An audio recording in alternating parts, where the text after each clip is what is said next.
ઘરમાં પૂજાય છે. વર્ષો જૂનું એ વેણ દઈને કર્મમાં કહી જાય છે. દાદા દયાળા વાડી વાળા પ્રગટ થઈ પૂજાય છે. દાદા પ્રગટ થઈ પૂજાય છે.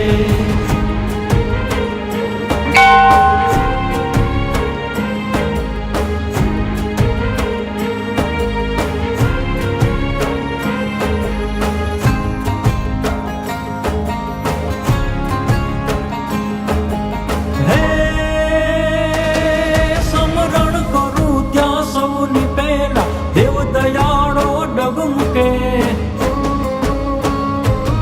વારે ચડે ઈ વખત સમયે એથી એને જગ